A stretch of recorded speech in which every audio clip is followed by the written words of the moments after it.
The Gemara tells us, this is the Gemara in Kedushin is discussing the Eved who refuses to leave the master's home. Rabbi Yochanan ben Zakkai hayadoresh esamikra hazeh kimin chomer. Rabbi Yochanan ben Zakkai had a beautiful explanation for this verse. Ma nishtana, that should remind everyone of the upcoming Yom Tov. Ma nishtana ozen mikale varim shebeguf. Why is the ear different than any other limb in the body? Amar HaKadosh Baruch Hu, because the Holy One, blessed is He, said, Ozen sheshama koli al Har Sinai. This ear that heard my voice, God's voice on Har Sinai. B'shasha amarti, when I said, Ki li b'nei Yisrael avadim, that the Jewish people are servants to me. V'lo avadim la'avadim, they're not servants to my servants.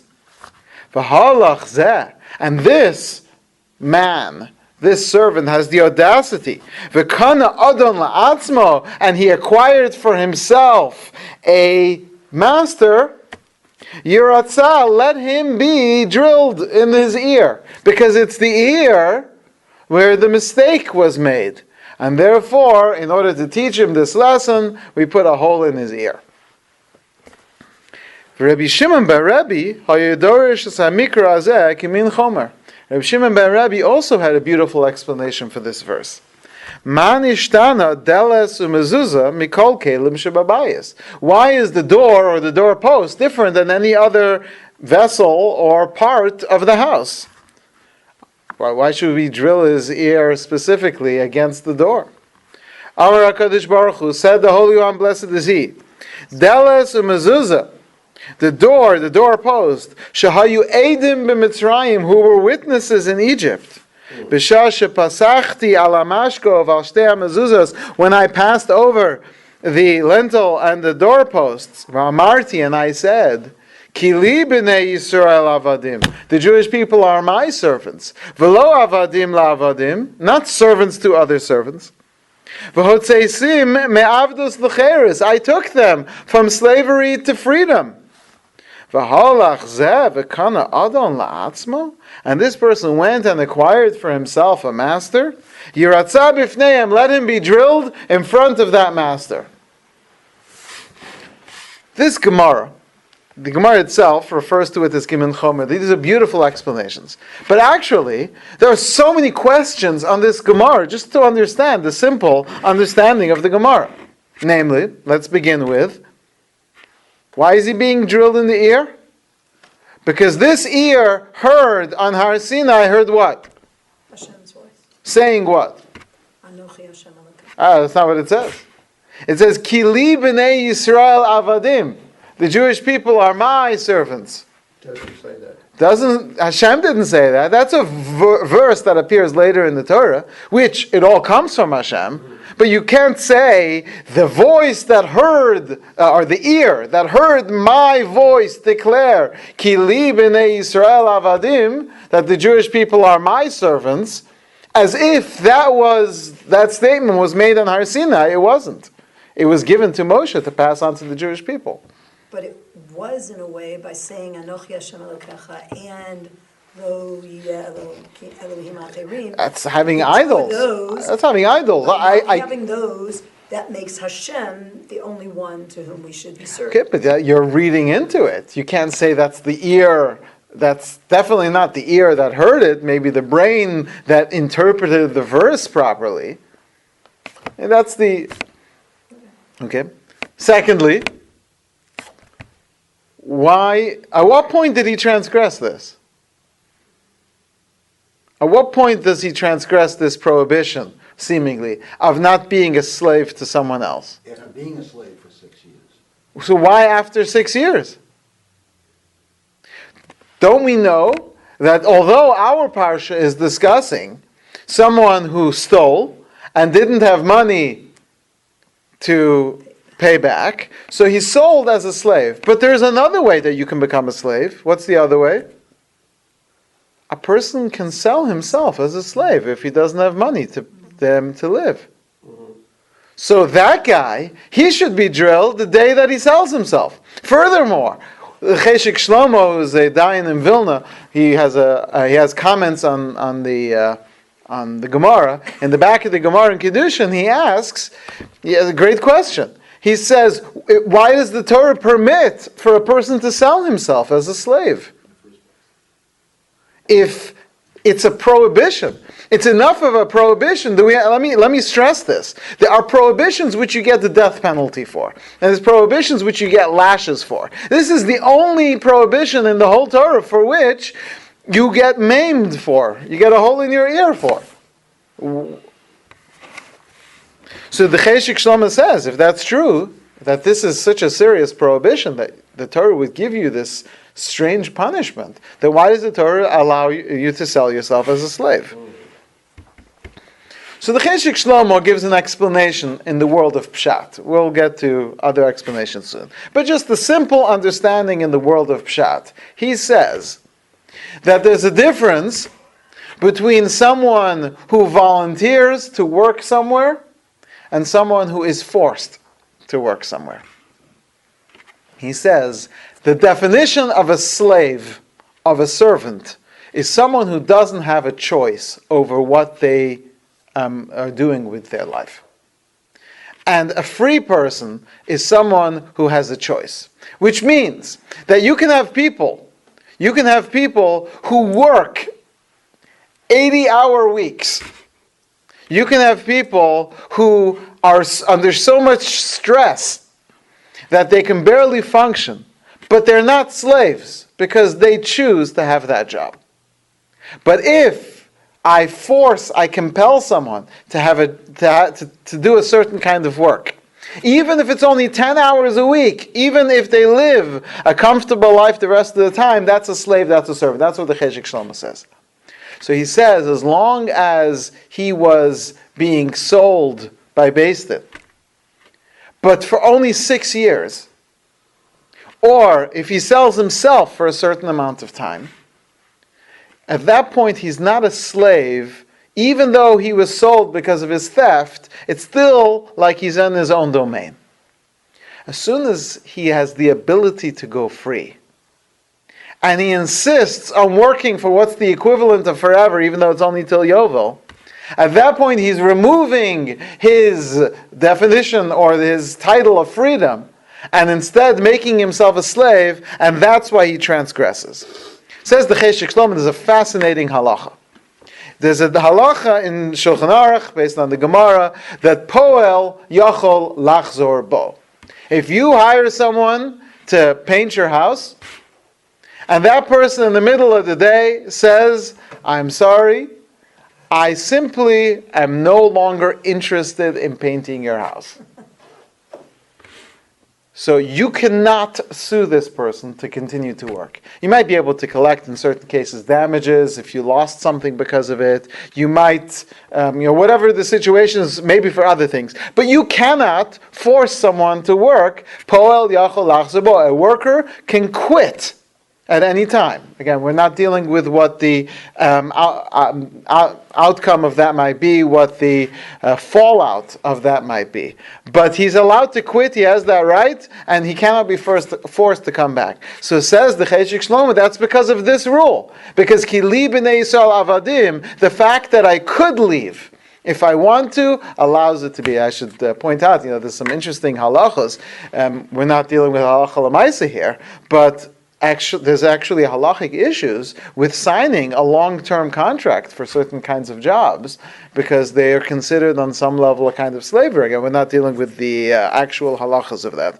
But the point is that that's why the Torah says v'avado la'olam, and the question is, if it just means until Yovel, why do we call it la'olam? So we have proof from verses that la'olam, 50 years is called la'olam. But nevertheless, why didn't the Torah say he should work till Yovel? Because the Torah is also at the same time, this is what the Cheshik Shlomo says, trying to teach you what the issue here is.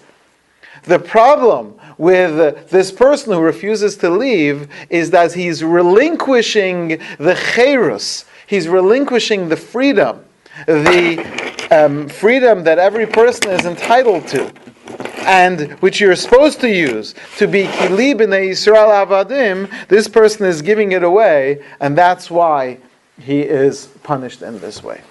And we haven't answered any of the other questions. The only thing we've answered is why is this only true after 6 years? And why are you allowed to sell yourself into slavery as long as you do it for this short term?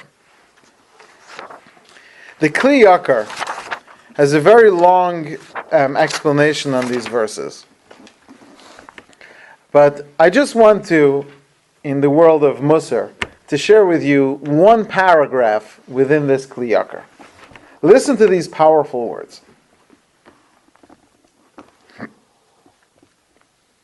Milvad kol hatamim alalu. Besides for all these reasons that I've given up till now, yesh be'inyan zeh remez nachon.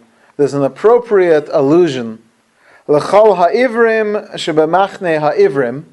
Ivrim with a vav and ivrim with a base. For all the blind in the camps of the Hebrews. Ivrim and ivrim. Hanosim kol yameim spend all their life bearing al shechmeim on their shoulders. Kol mine avdus utlaos umachovos, all kinds of servitude and troubles and pains, k'dei lahasig hakinyanim hamedumim, in order to attain imaginary acquisitions. There are people who have all kinds of property and stuff, let's just call it that, because that's all it is stuff. My stuff is different than your stuff, is different than his stuff, but it's all just stuff that goes nowhere with the person, and it just gets passed along to the next person who says, wow, it used to be your stuff, now it's my stuff, and you get nothing from it. Well, osan and kinyanim, and for this stuff, who nimkar le'eved olam, we sell ourselves as eternal slaves.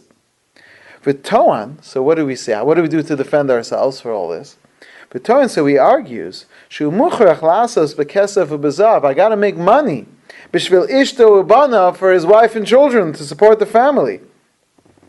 V'chi u'marva b'shvilam, I need a lot of money for them. So when are you going free? At what point are you actually going to live your life? Could you imagine, says the Kli Yakar, that there are people who spend their entire lives just pursuing money to provide and never actually living their life? What a waste of a life is that? V'savir kabel alav kol atlas ba'amro, and the person says, "Ahavti es ishti v'esbanai." I love my wife, I love my children. He's paraphrasing the verse. Lo eitzei chavshi, I don't want to go free. Cherus, what do I mean by free? Charus ala luchos, to follow the Torah, which is the only true freedom. Instead, the person is enslaved to the money, to all the stresses of life. How many people have said, you know what? As soon as I retire, that's when I'll start learning.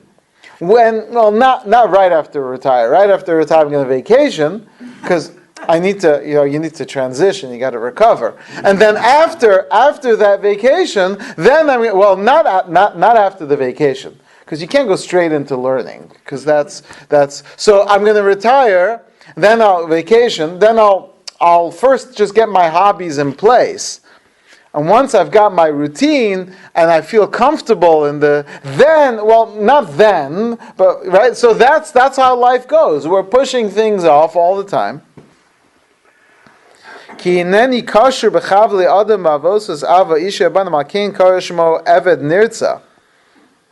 So that's a person whose ear is drilled to the door.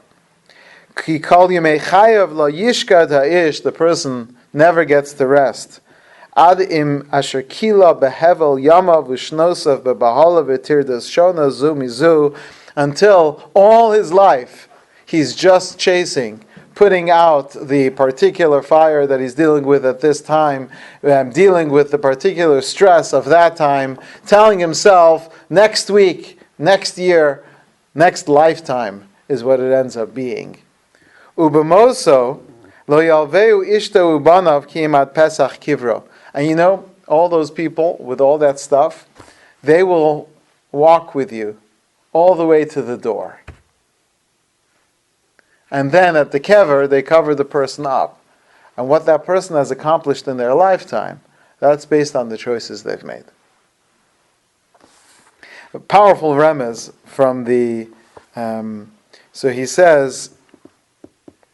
That's why we say V'yigisho Adonav El HaElokim. He should be brought to Beis Din, which he's saying really refers to the upper Beis Din. And he says, we drill him to the doorpost as if to say, get your priorities straight. Beautiful premise from the Kli Yakar. But the point of the Kli Yakar is to try to tell us that we look at this Eved, and we think that this Eved is crazy. Why would he want to stay in a state of slavery? He doesn't have his independence, he doesn't have his liberty. Why would someone willingly give that up?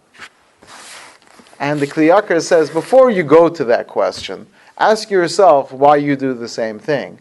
Why do you give up your purpose in life, your freedom in life, your ability to accomplish, your opportunities to do good, and give that away for the sake of imaginary accomplishments? Say, people can spend half their lifetime playing Angry Birds or what's that candy game, Candy Crush, or whatever it is that they're doing for years of their life. That's a slave.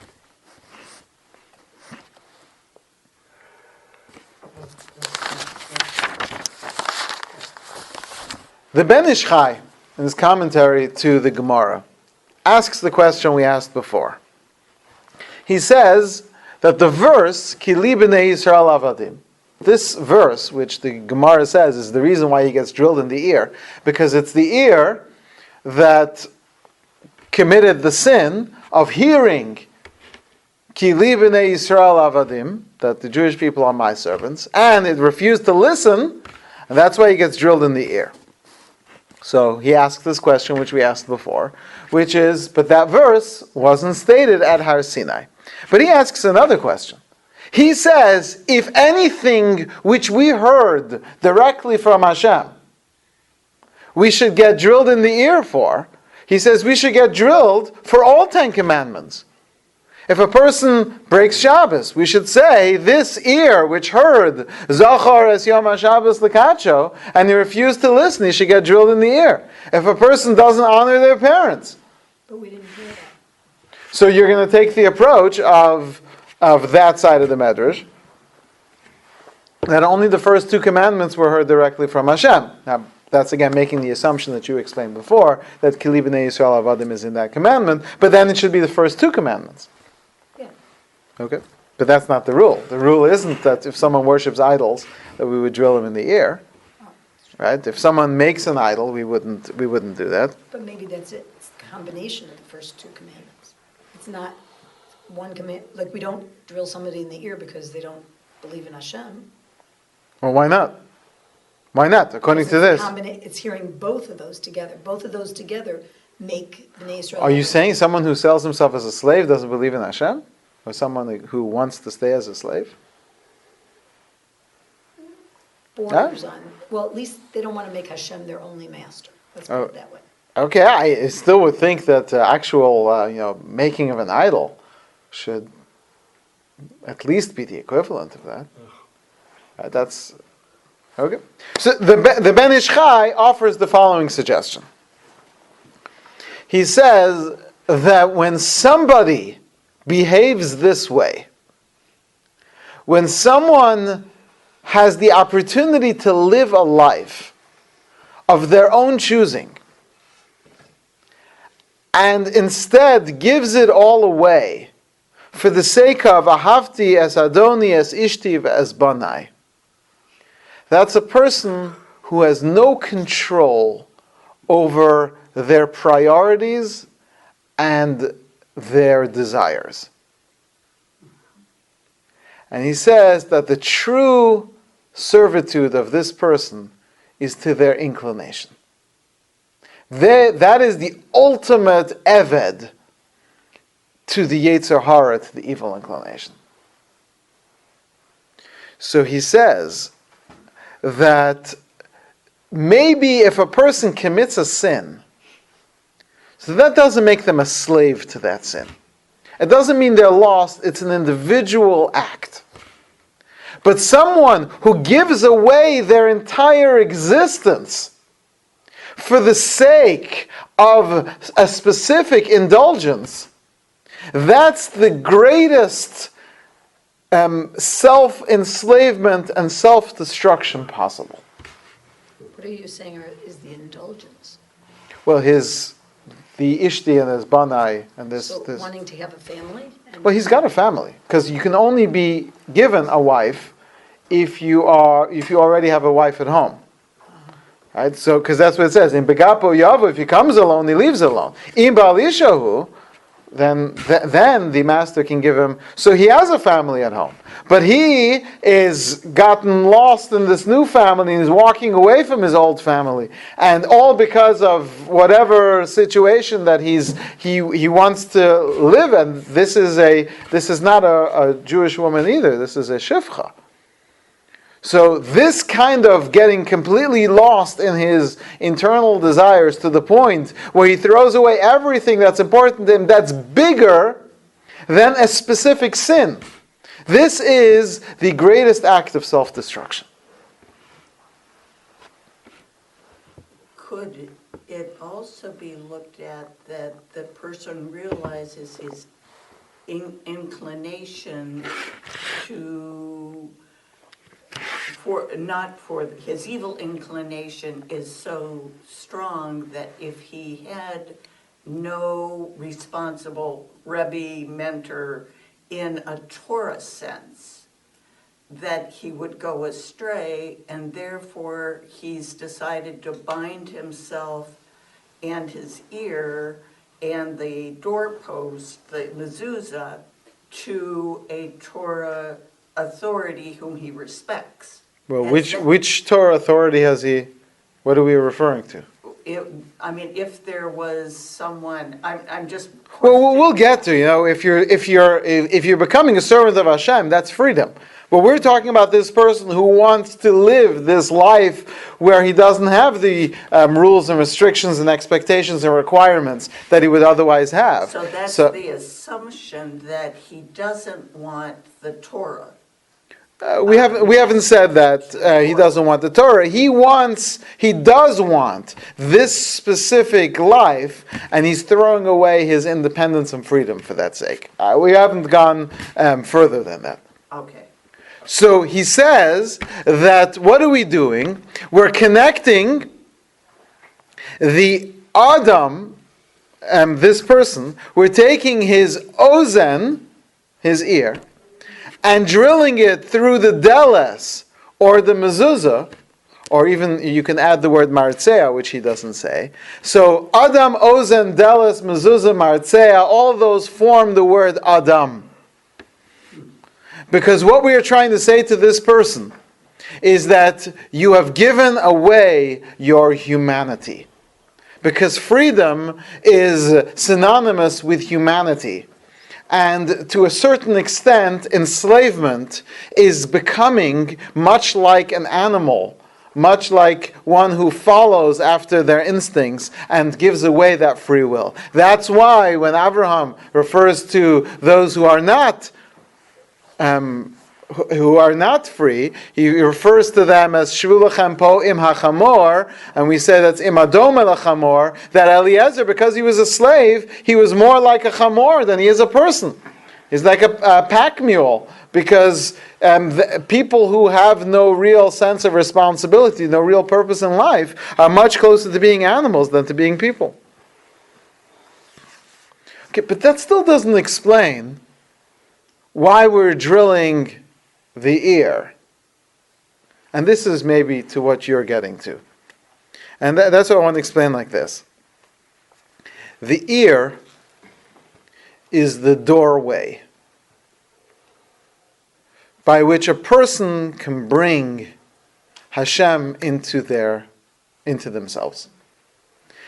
The ear, which is how Hashem chooses to communicate with Klal Yisrael at Har Sinai. Even though it was Vishamu V'ra'u es hakolos, they could see the sounds. Nevertheless, the information was given to the Jewish people in the form of sound. That's where HaKadosh Baruch Hu says that your ears, what you listen to, that's the key to accessing the mind. More can be given through the ears than through the eyes. We're told that you learn so much more from hearing someone than from reading in a book. Of course, when you combine it together, if you're actually seeing the person who's speaking, and that's V'hayu einecha ro'as es morecha, Rabbeinu HaKadosh, Rabbi Yehuda Anasi said the reason why he felt that he had more success than everyone else was because he once gazed upon the back of Rabbi Meir's head, or according to some, it's because during the shir he was looking at Rabbi Meir the whole time, different interpretations, but it was because he had this view, he saw Rabbi Meir. While the other ones might have just heard or looked in their book, but not get. So you put but the main channel by which we gain access to the Torah and to the Word of Hashem is through the ear.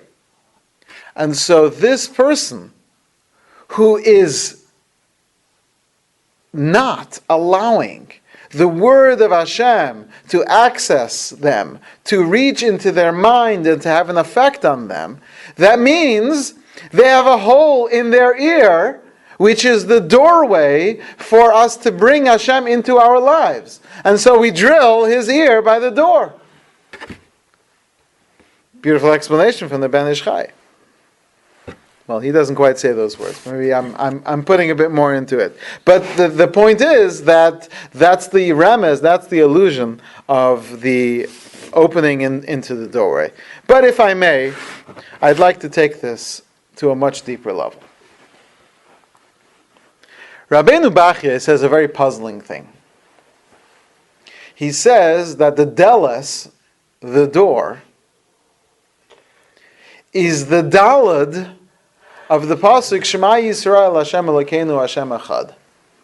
At the end of that verse, there's a large dalad. Dalad is spelled dalad lamed taf. That's a deles, that's a door. In fact, the dalad is made to be shaped like a doorway in a certain way. So says Rabbeinu Bachya that the door to which you drill his ear is the dalad of the pasuk Shema Yisrael Hashem Elokeinu Hashem Echad. What does that mean? We're drilling him to the dalad of Echad. Furthermore, if that wasn't difficult enough, the word mezuzah, mem zayin vav zayin hey, so mem and is 40, plus zayin is 7, plus vav 53, plus zayin is 60, plus hey 65. 65 is the numerical value, says Rabbeinu Bachya, of the name Aleph Dalad Nun Yud Adoshem. And that's why we drill him either to the deles or to the mezuzah, because the deles is the dalad of the pasuk Shema Yisrael, and the mezuzah is the numerical value of the name Aleph Dalad Nun Yud. That's what Rabbeinu Bachya says. So, this seems kind of puzzling. What's the point of that? So he gives us a few words, and let me share with you what he says, and then we'll try to elaborate on it and explain it. He says, this person is not understanding who is Adon is. Take a look. What does he say? Ahavti es Adoni. How do you spell Adoni? Aleph Dalad Nun Yud. He's so lost in where he is that he has replaced Adoshem, Aleph Dalad, and the Nun and the Yud, which we use in our davening to refer to Hashem, because we're so afraid, we have such reverence and awe for Hashem that we don't even say Hashem's name. So this person is Ahavti es Adoni. I love my master, this new master. So we say to him, don't you understand that this is a master who takes you away from who you are? Returning to Hashem and becoming a slave to Hashem brings you to cherus, brings you to freedom. What is freedom? Freedom means that no one else has any power over you. You're completely... When does that happen? Yovel represents complete freedom. So you work, says Rabbeinu Bachya, not so much until Yovel, But until you realize that the only true freedom in the world is to be a servant of HaKadosh Baruch Hu. That's what Rabbeinu Bachya says. And I'd like to take this to a much higher level. We've discussed over the last few weeks that there are two statements which we say to accept upon ourselves the mastery of Hashem as our sovereign king. The first is Shema Yisrael Hashem Elokeinu Hashem Echad. That's called Kabbalas Ol Malchus Shamayim. Even though it doesn't have the word melech in it, it doesn't have the word king. But that's because it's what we referred to a few weeks ago as Yehuda Ilah, the ultimate acceptance of Hashem, even higher than the term king, where we say Hashem is Echad, Hashem is master over everything beyond, almost as if, maybe more than almost as if, we don't exist. Because Hashem is the only true Chiyuv HaMetzias, the Hashem is the only one who truly exists, if we can even use that word. But not all of us are on the level where we can completely nullify ourselves to Hashem's oneness. And so therefore we have what's called Yehuda Tata, a lower level of unifying Hashem, a lower level of accepting Hashem's sovereignty. And that's Baruch Shem Kavod Malchuso. Blessed is the name of the glory of His kingship, of His sovereignty, forever and ever. It's not quite the same as Shema Yisrael. And that's why we weren't sure what to do. Yaakov Avinu, and he said it when his son said, Shema Yisrael Hashem Elokeinu Hashem Echad, as we discussed a number of weeks ago. So Yaakov said it because he and his sons were on the level where they could bring together Shema Yisrael and Baruch Shem. But Moshe, as we said then, didn't feel that the Jewish people were on the level to be able to connect Shema Yisrael and Baruch Shem. So we do a sort of compromise. We declare, no, Shema Yisrael. And then we whisper in an undertone, Baruch Shem, as if to say, you know what? One day there will come a time when we will be able to bring together and not see a contradiction between Shema Yisrael and Baruch Shem. You know when that is? When is it that we can say Baruch Shem without whispering? Yom Kippur. And you know when Yovel existed, which is when the Jewish people were living on the land, we would blow the shofar on Yom Kippur. And that shofar of Yom Kippur would release all the slaves. Because on Yom Kippur is when everyone can reach that level. We know that there's a specific intention which we're supposed to have when we say Shema Yisrael, specifically by the word Echad. Echad is made up of three letters, Aleph, Ches, and Dalet. And we're supposed to intend, Aleph, Ches, Dalet, God is one over the seven heavens and the one earth, that's the Ches. So Aleph, God is one. Ches, the seven heavens and the one earth. And the Daled is the four directions of the world. Really, Shema Yisrael is a much higher connection than that. That sounds a lot more like Baruch Shem. Because the Daled, or the Aleph, Ches, Daled, leading into the Daled, at the end of Shema Yisrael, is supposed to help you transition and say somehow, even though Hashem is one, and I'm completely nullified to Hashem's oneness, nevertheless, there's still this ability for me to be a servant of Hashem and to declare Hashem king over me, over the seven heavens. Let's bring it down a little more to the one earth, and let's bring it down even more to the world around us, to the four directions. Which means the Daled is the connector between the Shema Yisrael and the Baruch Shem. It is, if I may use the term, the doorway by which to walk through from our nullification of ourselves in Shema Yisrael to say, and nevertheless, I am here to be a servant of Hashem. We're supposed to walk through that Daled and enter into Baruch Shem and say, despite the fact that I don't exist, and that Hashem is one, and Hashem is beyond anything that I can understand. And even just trying to fathom all this should bring someone close to losing their sense of reality. Nevertheless, I can still come back, as we say, V'achayus Ratzav V'shov. We're supposed to go to those places which are beyond our understanding, and bring it back, and come back to where we live in this world, and use that level of connection that we attained in that meditation to serve Hashem. That's the doorway of the Daled of Shema Yisrael. In this world, Could you just say what the Shema Yisrael is? You said Echad is the connection between Shema Yisrael and the Baruch Shem. But what is the Shema Yisrael? Shema Yisrael is the recognition that Hashem is everywhere, beyond time, beyond space, and really we don't even exist. That level of recognition of the greatness of Hashem.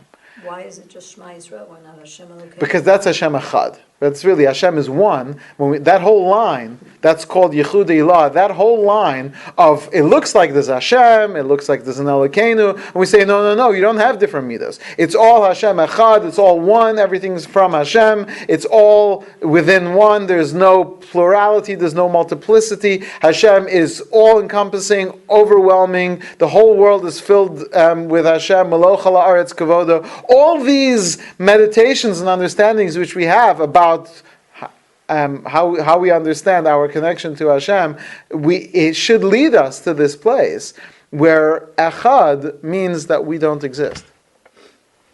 And then we have to withdraw from that and come back to this world and say, yes, and despite the fact that I don't exist, I've got mitzvahs to do. And being able to transition there is to walk through the Dalet of the Echad, and to go from Aleph, which means Hashem is one, the seven heavens, the one earth, the four directions, and then I come back to myself, and I say, Hashem, you are my king, Baruch Shem Kvod Malchuso. And then when you've done this process, each time you say Shema, then you say, okay, now what do I need to do? V'ahavtas Hashem Elokecha, v'ayim Shema Yisrael mitzvosai, asher etzeisi escham yaretz Mitzrayim, all these thoughts which are practical, but only because you've gone from Shema Yisrael to Baruch Shem. And this is the same as the two ways of saying Hashem's name. Hashem's name, as is written in the Torah, Yud Kei Vav Kei, is where Hashem is Hayahova V'yeh, beyond time and space, beyond our comprehension, beyond anything which we can fathom. And yet we don't say that name, because we don't get it, we don't understand how it's all one. And so says the Gemara in Psachim that as long as that's true, we can't say Yud Kei Vav Kei. So instead, we read those letters, Yud Kei Vav Kei, but we express Ado Shem, Aleph Daled Nun Yud. As if to say, I don't know what it means that Hashem really is, but what I do know is Hashem is the master over me. And that name, which represents what I do know, is that Hashem is my king. So hear this, Yud Kei Vav Kei is to Shema Yisrael, what Aleph Daled Nun Yud is to Baruch Shem. And therefore Baruch Shem, which is to walk through that Daled, is to recognize that Hashem is the Adon, that Hashem is my master. If you remember, we discussed last week that the Jewish people only heard two of the commandments, Anochi and Lo Yeh Lecha. And the question is, how is that enough? Weren't we supposed to hear all of the Torah from Hashem? So one of the explanations given is that just like Reb Sadi Goyen and Rashi quotes, it tells us that all of the Torah is contained within the Aseret HaDibros, but all of the Torah is also contained within the first two commandments. Because Anochi, I am Hashem your God, includes within it all the positive commandments, and Lo Yeh Lecha, you shall not have other gods before me, includes within it all the negative commandments. That's why we said Zachor and Shamor b'dibur echad nemru, which we said last week isn't just for Shabbos, but all the Zachor referring to the positives and the Shamor referring to the negatives, it's all b'dibur echad, it's all one, all contained within Anochi and Lo Yeh Lecha. And so therefore, Anochi, Hashem Elokecha, Asher Hotzeisicha, Mi'aretz Mitzrayim, Mi'beis Avadim, can also be read as Shema Yisrael Hashem Elokeinu Hashem Echad. In fact, The Rambam, when he gives us the mitzvah of Anochi Hashem Elokecha, he says you should believe that Hashem is your God, as it says Anochi Hashem Elokecha. And he says, as the Torah tells us, Shema Yisrael, Hashem Elokeinu, Hashem Echad. And yet, we have this other mitzvah of Lo Yeh Lecha. Don't have any other gods. If we already believe that Hashem is Hashem Echad, how would you have idols? Because maybe we're not on that level. Maybe we're not ready yet to truly understand what Hashem is, and therefore we start making rationalizations. We say, well, maybe we shouldn't talk directly to Hashem, maybe we need a conduit, maybe we need to speak through the sun, as the inventors of idol worship originally proffered. So, because of that, Hashem says, the equivalent, Lo Yeh Lecha Elohim Acherim, is the way we say it, Baruch Shem Kavod Malchus Olam Va'ad. Hashem is master literally over the world. And if you want to daven, you daven to Hashem. If you want to serve, you serve only to Hashem. And so Anochi, as you were sort of alluding to before, Anochi represents recognizing Hashem's true oneness. While Lo Yeh Lecha is to recognize that maybe I don't fully understand that, but I know that I need to be the servant of Hashem and not the servant of anyone else. And so, if that's the Zachor and the Shamor, if Anochi and Lo Yeh Lecha are as if they're one statement, then, like we said before from the Ben Ish Chai, if you transgress one specific prohibition, then you've transgressed the prohibition. But if you have taken on for yourself and replaced the Aleph Daled Nun Yud of Hashem's name with Ahavti as Adoni, my master, the one who I have taken. So when we say Ozen Sheshama, the ear which heard, we're referring to Anochi and Lo Yeh Lecha, as you mentioned. So that dalad, which is supposed to take you from Anochi to Lo Yeh Lecha, from Shema Yisrael to Baruch Shem, if you miss that, then we bring you to the court and we drill the ear, the ozen, the source by which you were supposed to be getting this information, and we put you, that's what the Rabbeinu Bachya means, we put you to the dalad of Echad. We bring you to that place where we ask you, who is your master? What is wrong with you that you don't understand that Hashem is the only one who you should be serving? That's why we do it either by the deles, by the door, which is the dalad of Echad, or the mezuzah, which we said mezuzah is the numerical value of 65, which is the name Aleph Dalad Nun Yud. Not just because your mezuzah is connected to the names which we discussed a number of weeks ago as well, and there's a holiness in the mezuzah, but it's because the mezuzah represents the Hashem who is the Adon.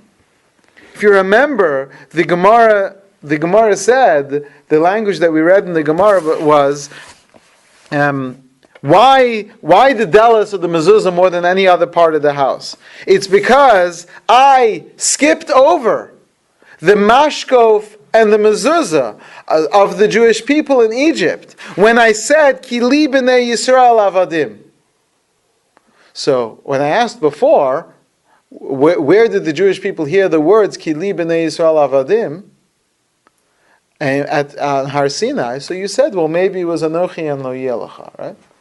But where did they hear, as Hashem was passing over the houses, where did they hear Ki li b'nei Yisrael avadim then? And that's what the Gemara says. The ear, I'm sorry, not the ear, the doorpost, who were witnesses in Egypt, when I passed over the mezuzahs, and I said, Ki li b'nei Yisrael avadim, so the answer is, because Anochi Hashem Elokecha, Asher Hotzeisicha me'eretz Mitzrayim mi'beis avadim, that the statement of Anochi, when Hashem passed over our houses and allowed the Jewish people to survive, which was an act of freeing us, That act of freeing us was to release us from ever being a slave, from ever not recognizing Hashem's oneness. The revelation in Egypt was so powerful that they were living the experience of Shema Yisrael, Hashem Elokeinu, Hashem Echad. Uvemora Gadol, what do we say in the Agada? Uvemora Gadol, Zugilu Shechina. The Jewish people had the revelation of the Shechina in Mitzrayim. The Jewish people, according to the holy books, Makas Bechoros, the death of the firstborn, happened because Hashem revealed himself in Egypt. Whatever that means, a revelation of the presence of the Shekhinah. And that revelation, when it hits a body which is Tameh, was completely destroyed and killed. The firstborn of the Egyptians died from overexposure to the Kedusha of the revelation of the Shekhinah. While the Jewish people were elevated, as we mentioned a number of weeks ago, the Jewish people went from negative 49 to positive 49 in one night. That's the greatness of the Pesach night Seder, that every single year that same light is revealed for those who choose, who are willing to accept it.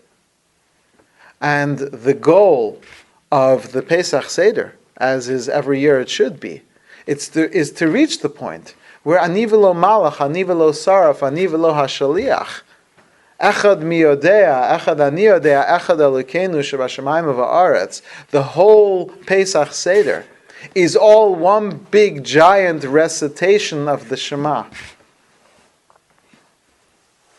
A person can sell himself. He can sell himself. A person could steal and be sold into slavery and have a master. And he's lost the higher level of recognizing that Hashem is the master of the world. But he's still able to say, Baruch Shem Kavod Malchusa. He's still able to say, I'm in this bad state, but I'm still the servant of Hashem.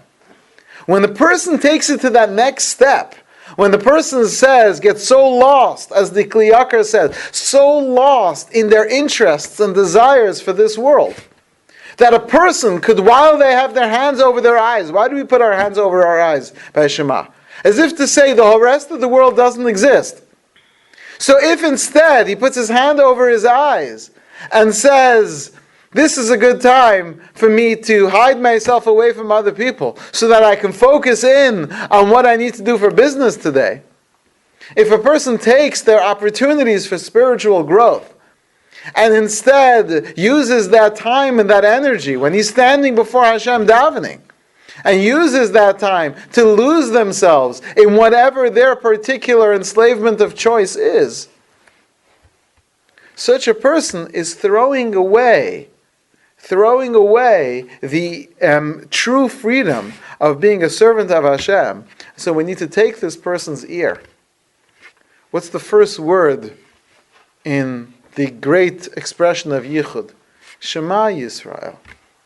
Shema, meaning to hear. You're supposed to be listening for the statements of Hashem.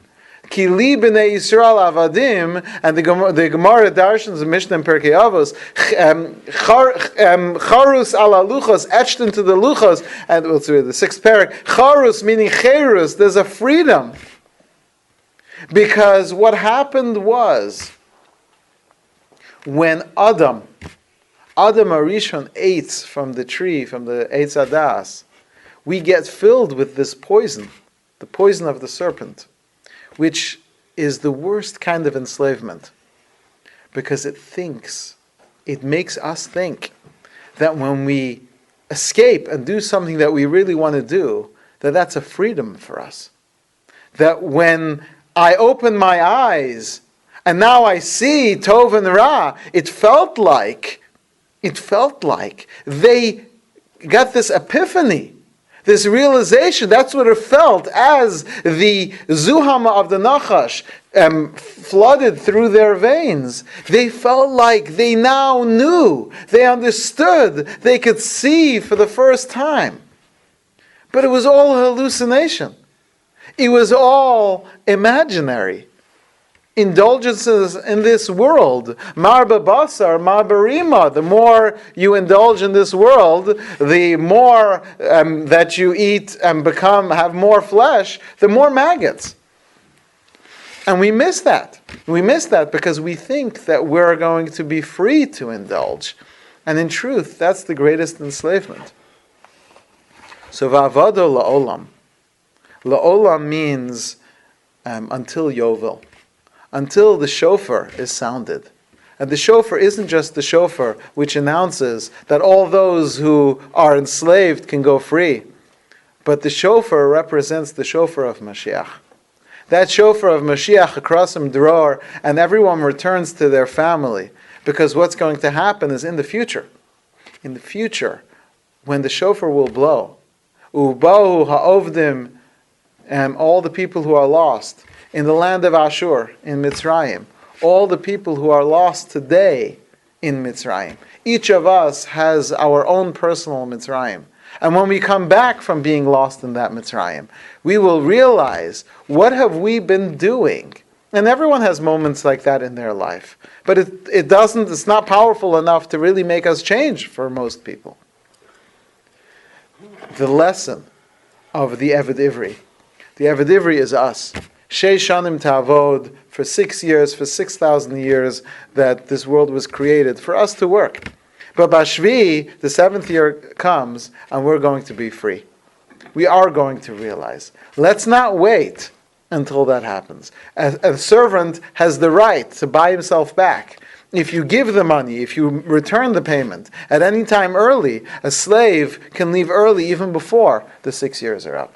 May we be zocha that we should realize the Adam within us, the Ozen, the Delos, the Mezuzah, the Martzeya. Martzeya is the numerical value of 400. We didn't get to it. That's the 400 aspects of evil. But the Ozen, the Mezuzah, the Martzeya, the Deles, those form the word Adam, as if to say we can bring ourselves back to Adam Arishon before the sin. May we merit HaKadosh Baruch Hu should give us the wisdom and the light to realize what our true purpose in the world is and who is truly our master.